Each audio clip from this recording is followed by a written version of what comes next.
back with my day 2, my Christmas gifts, so 12 days of Christmas gifts, boxes, projects. And I wanted to share this little box with you because it's great for gift giving. And it's actually one of my favorite boxes because I think it turns out so cute. So we're going to do and make one of these today. And I have a lot of my things prepared, so it shouldn't take too long.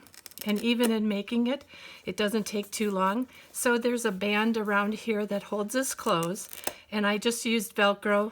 On one that I did before, I did use a magnet, but quite honestly, because it's a gift box, I think that it's a good idea to use the Velcro rather than a magnet, because the magnets are quite a lot more expensive. So what this is going to be is this opens up like this, and then this opens up with like a step box. And on the top you can see I have a piece of the chipboard from the collection, and I just glued it down on this half so that when we open it, it just opens up like that. And then you can add little treats and things inside that box. Like one of the things that I'm going to be putting in this box is, you can see there the little shortbread cookies. Put those in there. Those fit well. Or the other thing that you can do is you can take like the Ghirardelli candies, and you can probably fit, probably 4 in a box. You can fit that in there, or you can fit other kinds of candies or cookies.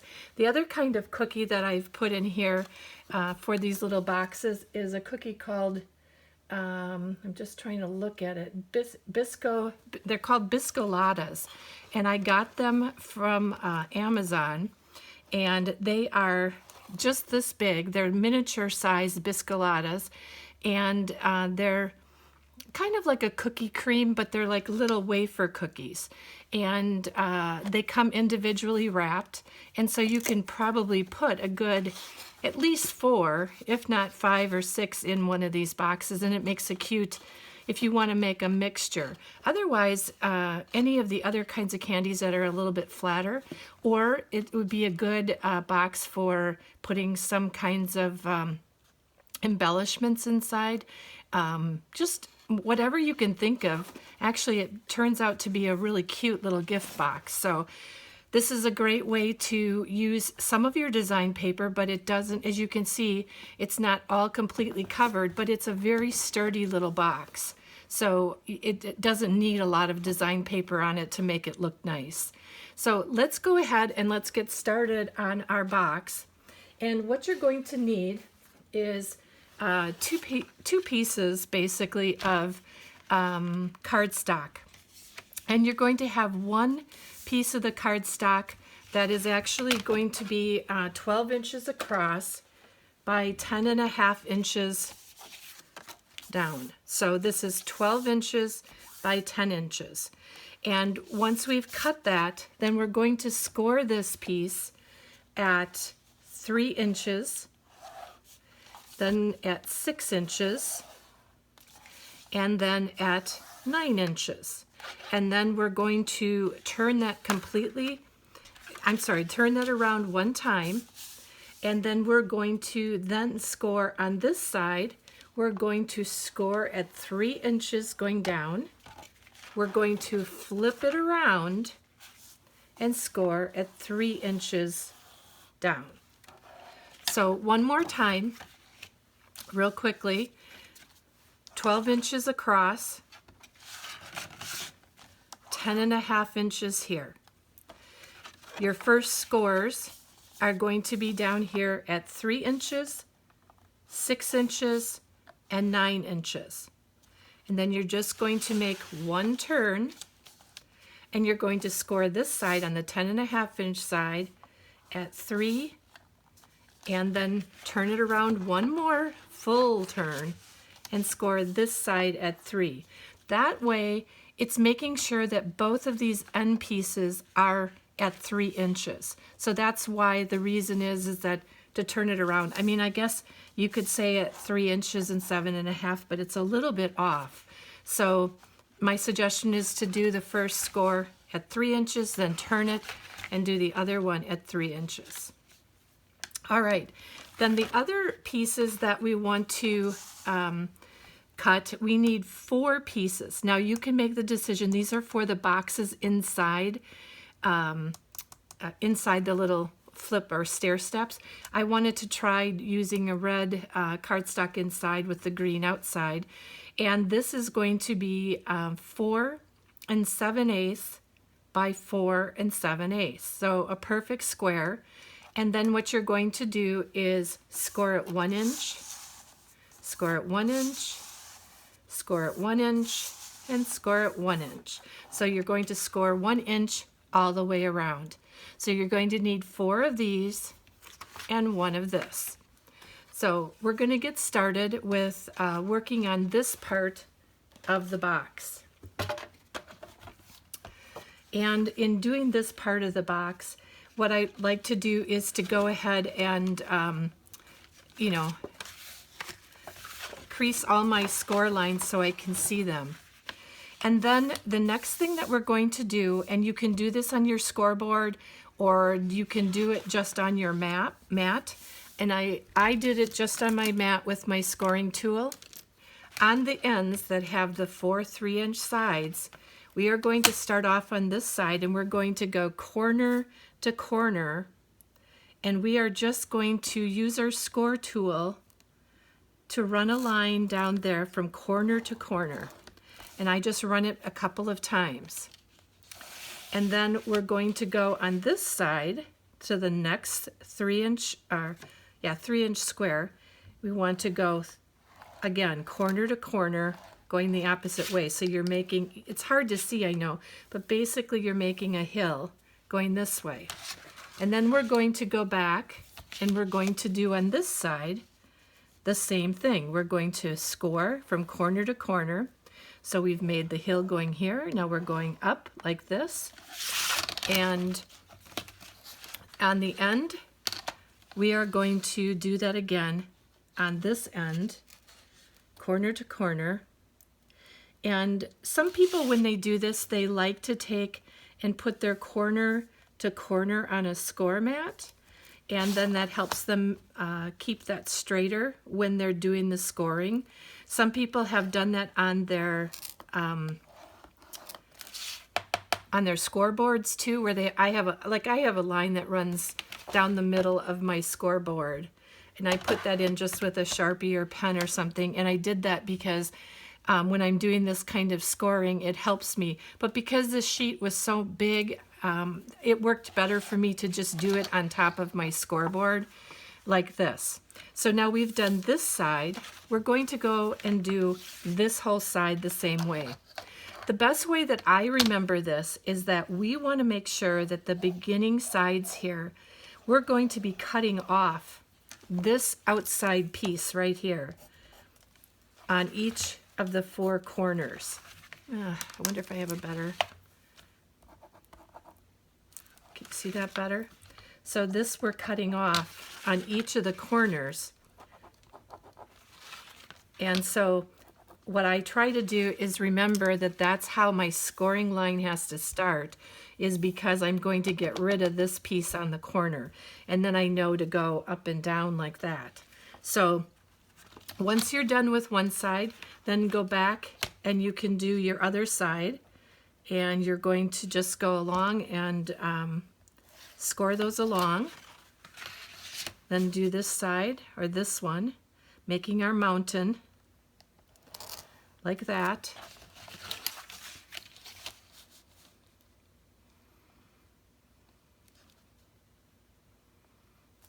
And you know, sometimes this is a little bit off, and if it is, it just is going to be, but most of this will be tucked in under, and some of it will be covered with a topper. So if you make a little bit of a mistake, it's not that big of a deal.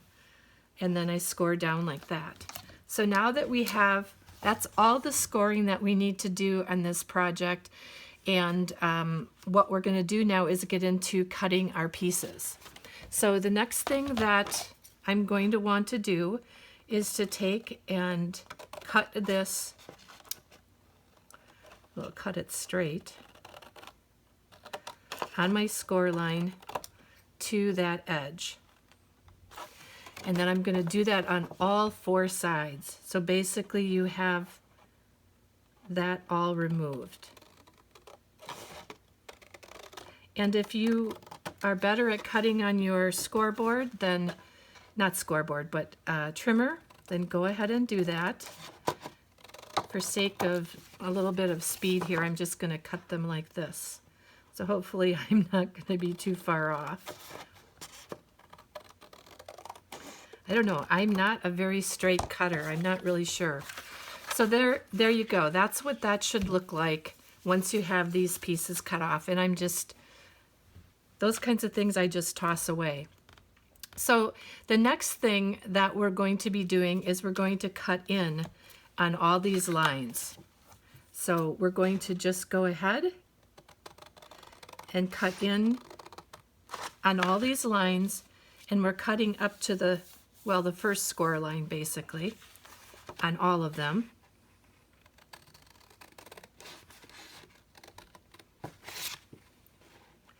And any mitering that I might have to do for this box, I do actually as I'm putting some things together, because it helps just to see exactly where I might need to take something off.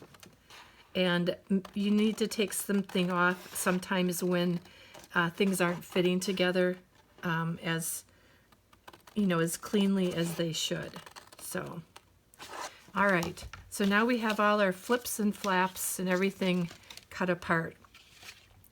So I'm going to turn this over because my score lines are the other way. And then what I'm going to do is,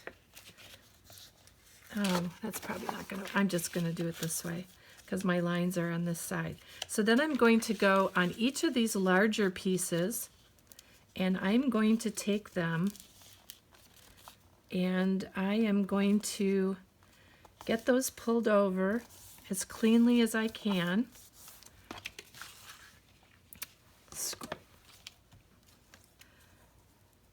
I don't know if you remember, I told you I lost my favorite score or burnishing tool, bone folder. I cannot find it for the life of me. Don't know where it went. So then we're going to do this side, and then we're going to do this side as well. And just make sure that you're matching that up to where you scored and trying to make a nice point here and a nice point here.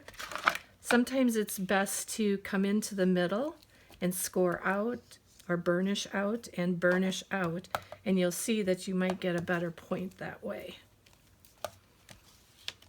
All right, so then let's do this other side.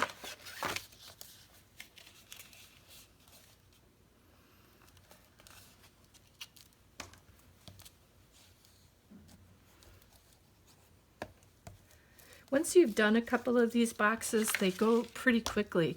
Actually, the thing that takes the longest is putting all the little box shelves together is probably the part that takes the longest. Usually it's the matting, but there's not much matting on this, so it doesn't take that long. So there we go. We've got these and these. This is how your piece should look. So what we're going to do then is we're going to assemble our box. So basically what we're going to be doing is, as we assemble this box, this piece is going to come up and this piece is going to come around that triangle piece. Now, one of the things that I like to watch for is on the edge. You might not be able to see it. You might, I'm not sure. There's like an edge here. So I might trim a little bit off of that side of my angle so that it can possibly get up there a little bit closer.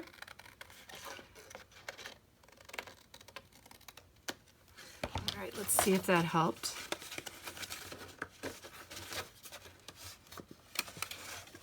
Yeah, you can see that we cut that off a little bit more, made a little bit better corner.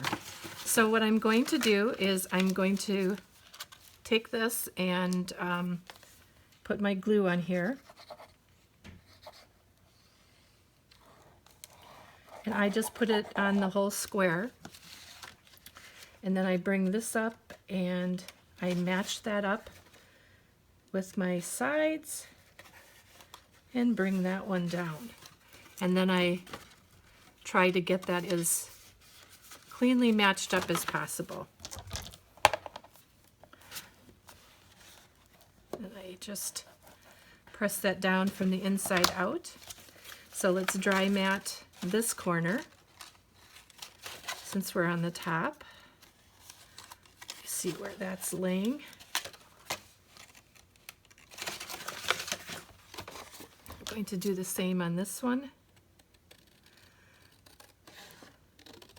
I think I might take a little bit off of here too. Just to clean that score line up a little bit. And that's a good fit. All right.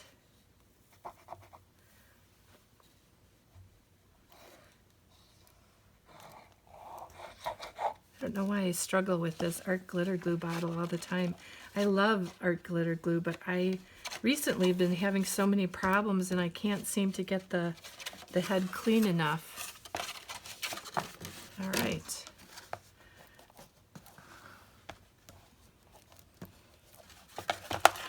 I'm going to go along and I'm just going to trim some of this right away since I've done it on the last two, just to speed up the process a little bit, and then I can dry fit it from there. My oh my, I feel like I'm all fumbling fingers here today.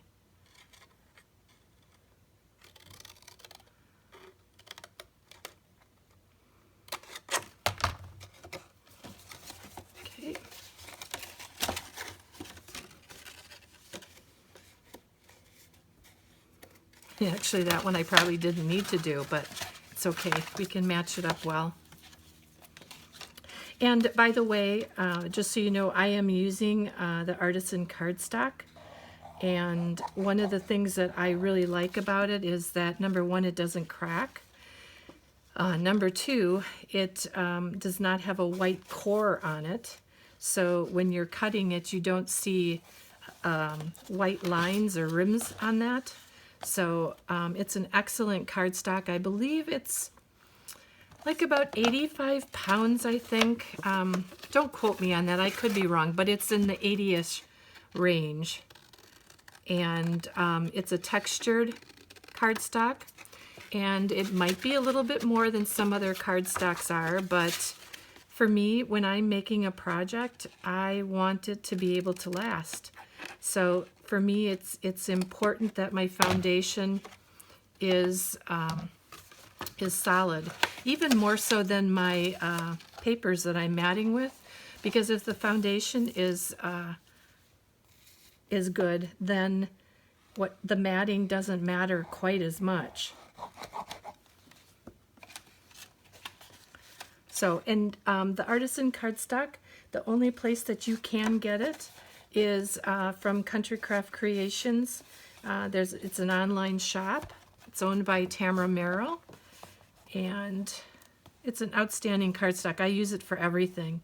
I even use it in my card making. Not that I don't use other cardstocks, but this I use most frequently. So there we go. We've got our box put together like that. And so let's go ahead and do the inside boxes. So I have 3 of the boxes already put together, and so we'll put those in a minute. So starting off with this, just very simple, just like you would do with any type of other small box.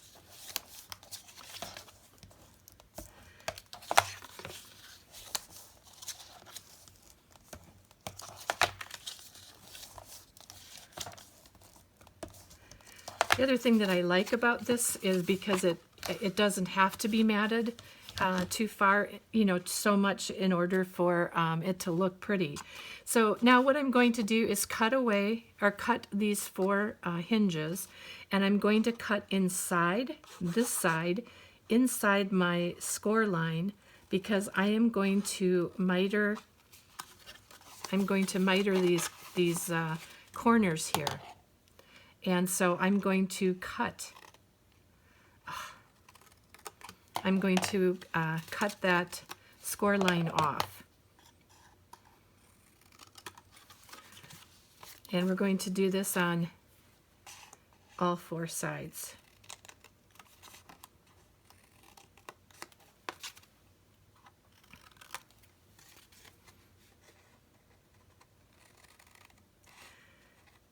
I know I've said this in other videos, but I'll say it again. I just love making boxes.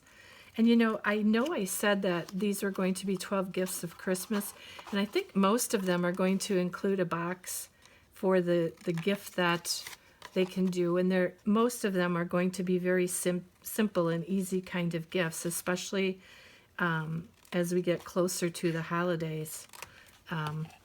What's nice to get is things that are, or work on things that are quick and easy, and everybody can use a little hostess gifts or something little to give to those coming to your house. So then we're going to take these, and I'm going to put my art glitter glue on the edges, and I'm going to match up my edges on this box so it's nice and square. And that's an important thing too, is to try to keep this nice and square so that you can it fits well in your other box. You notice I'm tapping here. I have a larger bottle of art glitter glue that I need to refill my little bottle with, but I guess I didn't clean around the cap or the outside good enough because it's all now glued together. So I've got to get into and get it under some hot water to see if I can get it apart. All right, so there we go. That's what you're going to do with all 4 of them. The next step is going to be, we're going to take our box, and what I like to do when I'm putting this together is I like to start at the bottom, and I put my first box inside in the bottom here. So what I'm going to do is I'm going to glue along here, and we'll get that set.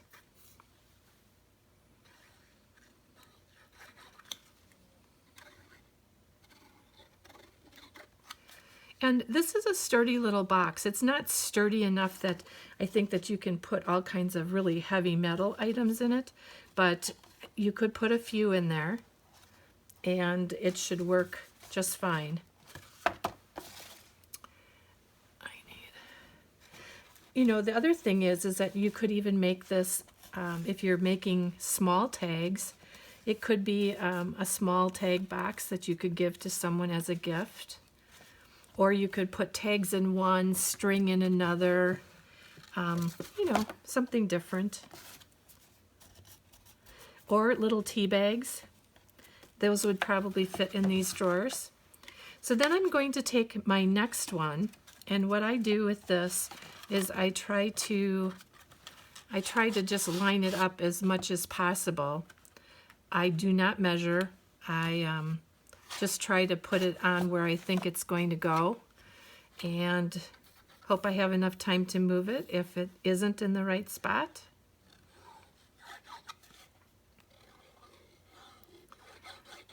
And it doesn't really matter exactly what sides you're putting to the inside, only what works best for you is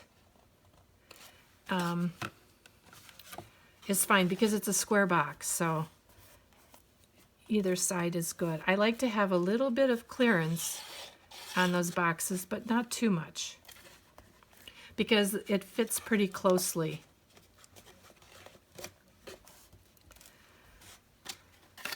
All right, and then we'll put our other one in and basically match it up with this.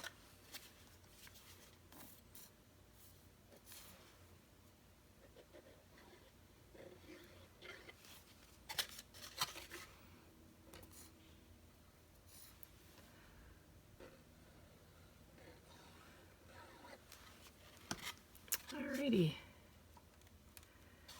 And we'll match that up with this and make sure that you've got your box level. because it's easy for them to get off center. Believe me, I've done that before and then had to rip my little box out.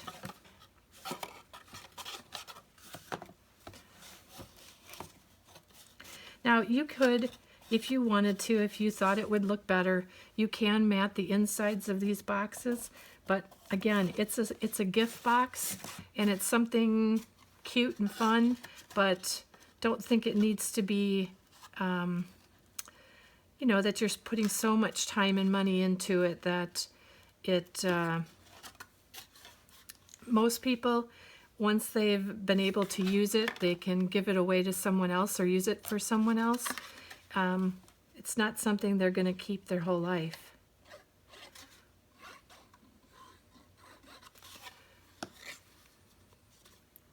So then we'll put this one in, matching it up with that side. And there is just a little bit of clearance here, not a lot.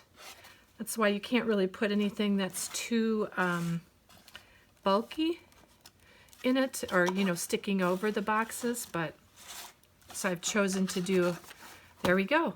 That's the little bit of the flatter one, or flatter side up top, and it comes together like that. And I thought the green looked really nice with the Christmas theme. So the next thing that we're going to do is we're going to go ahead and we're going to cover our outside, and I've cut my matting pieces ahead of time, and I'm just going to go around. Now, the other thing is that I could have matted this before I glued it all together, and I'll be honest, I forgot. And so it doesn't really matter if you want to mat it ahead of time or after you've got the box put together. It's not going to hurt anything one way or the other. Just make sure your design paper is right side up, and that your boxes inside are the right way up too. I actually started, or almost started, to put one together like that, and I didn't have the boxes right side up.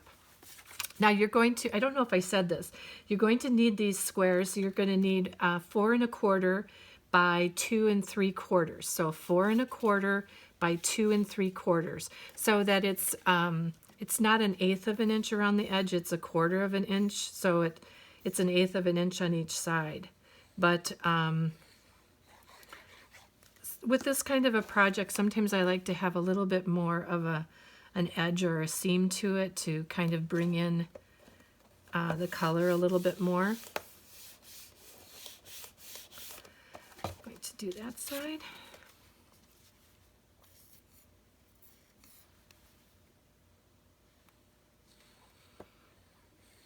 Actually, the other thing that was really nice about this is actually from my collection is actually the 6x6 papers. So what I did with my 6x6, do I have a pad here? Let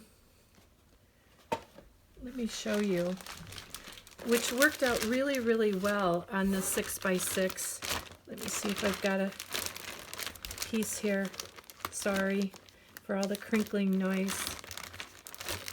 Oh, I had it right here last night. Oh, here it is. So with taking, this is from the Warm and Cozy Echo Park. These I got at Country Craft Creations as well.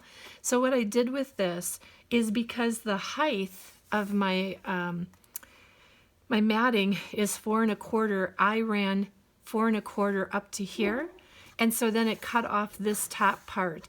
And then what happened is the top part of this I then used for my straps around the box. But you can get 2 mats out of this, and so you'll just need 2 of the same papers or alternate them however you like. Okay.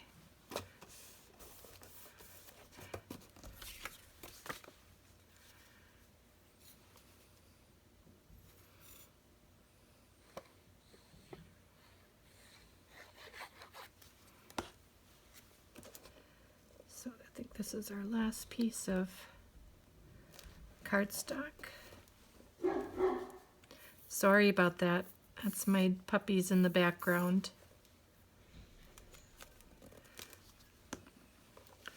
Got lots of puppies in our house always. Got 2 Borden trains and R2, so lots of puppies. So there you go. We've got that covered all the way around, and that's on the inside. Actually, I used the red because I thought it would bring some more color to it, but maybe I could have used khaki or the craft.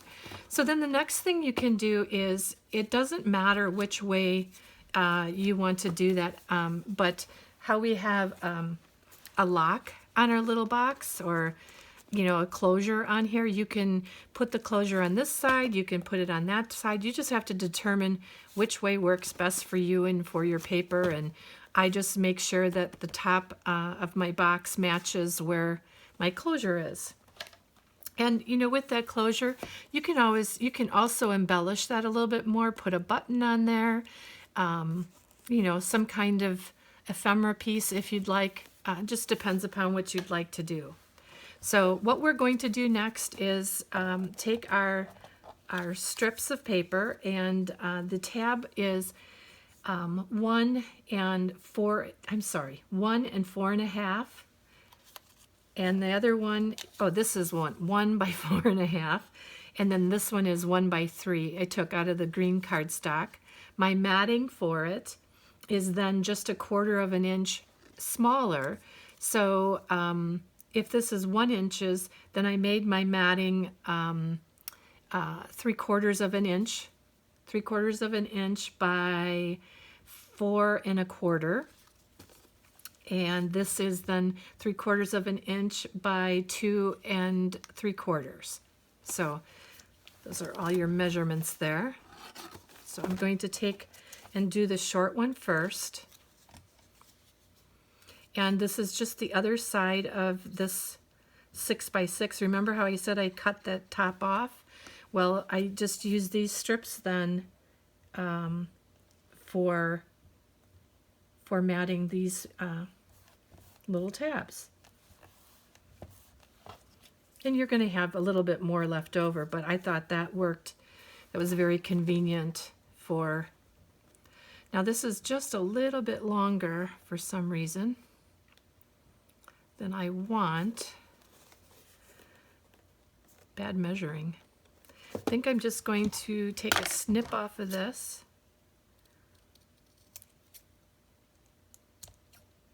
It's just about 1/8 of an inch. So just match it up the best you can, how it looks best for you.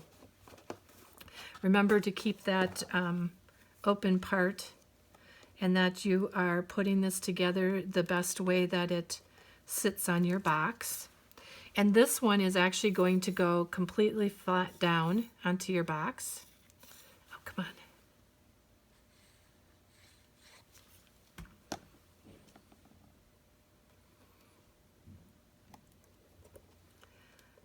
I like to put it up just a little bit higher on the box, not exactly in the center. So I think it looks better that way. Then we're going to take the longer one and we'll put that together. This is a good little box to take and mat and even use up some of your leftover papers, because it's not really a huge amount of designer paper for putting this all together. Especially if it's a pattern that can match other ones. So, the other thing, what I completely forgot to do on my other ones, and it's fine, you don't have to, but I rounded the corners here and I rounded these corners on there. Same thing with this one, and I completely forgot. So you see, it's going to be just fine if I do or I don't. And sometimes, and I used my 1/4 inch punch from a We Are Memory Keepers punch. Because they're such narrow pieces, you have to really kind of fit them in well in order to get that roundness happening. But I'm just going to go ahead and do this square. We will be just fine. So I'm going to basically, actually I think I'm going to glue this down, matching it up, and then I will fold it once I get the rest of it down. Come on.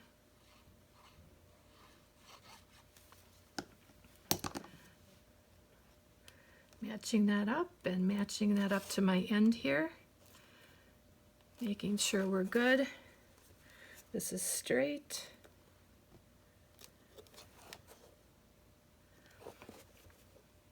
Yep.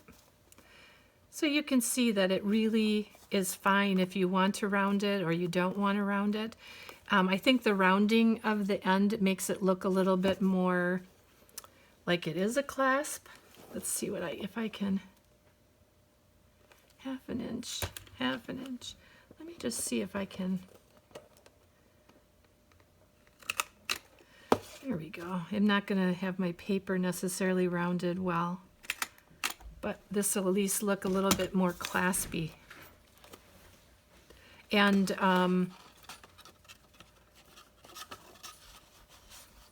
the only other thing that we really are left to do is on this box is to put our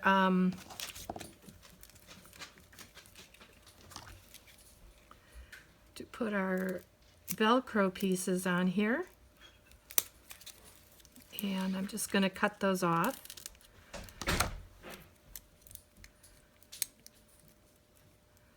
And I will take this side off, and I'm going to put some art glitter glue on it. But remember, when you put the art glitter glue on there, don't open it for a little while, because that glue has to really stick, has to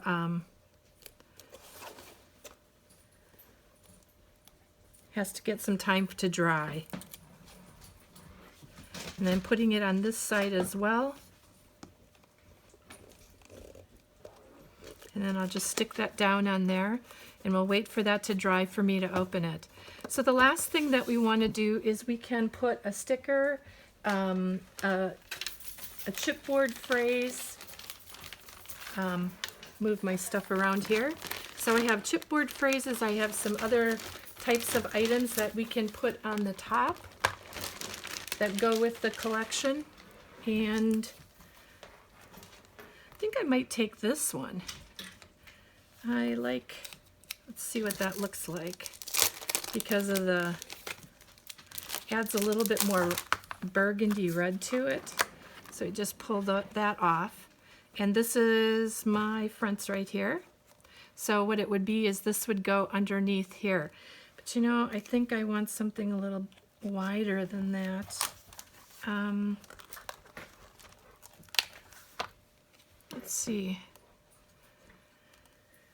Not much green in those. That's the only thing. I wonder if I have...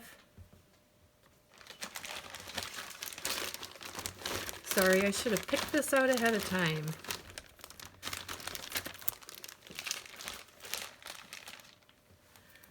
Here we go. I think this might work better.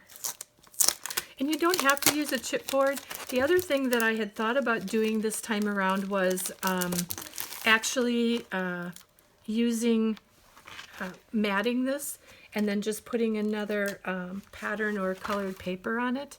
So I was thinking about doing that as well. I think I'll do this. This looks very good with that. So what I do with this, because it's sticky on the back, I'm sure you've all seen this before, your powder tool, or I know that there's some people who rub them on their clothing. I just don't like to get all that fuzz from my clothes onto this. So I just want to take the stick off of it so I can put my glue on there. So basically what I'm going to be doing is centering that up there. So I just need to put glue on half of this.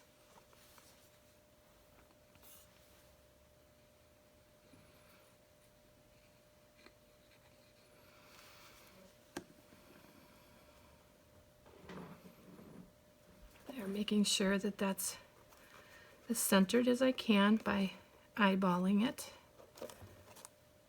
Looks good. And I can even take and mat under, you know, the back of here if I wanted to. This time around, I think I'm just, like I said, I'm just going to do this. I thought that it looked nice. So then what I usually do is take something and weight it down. But that's basically the whole thing for this box. Again, you can either mat on the top of here, or you can put chipboard or whatever you want. You could even put a little bit of a scene on the top of here if you wanted something to stand up a little bit higher. Oh, yeah. I'm doing what I did the other night with my other chipboard. I started moving it too soon before I let the glue stick. So I'm just going to let that do that, and that is it. So this is day 2, or second Christmas gift of the season, 12 days of Christmas, and I will be coming with another one sooner than this one has come. So I will be getting a few more done. I think I'll get probably 2 or 3 posted next week, probably 2. And hopefully I will get this like 3 a week so that I can get this done a couple weeks before Christmas. So have a wonderful Thanksgiving and holiday with your family. Thank you so much for joining me. Let me know what you think of this project, or if you have any thoughts or suggestions. I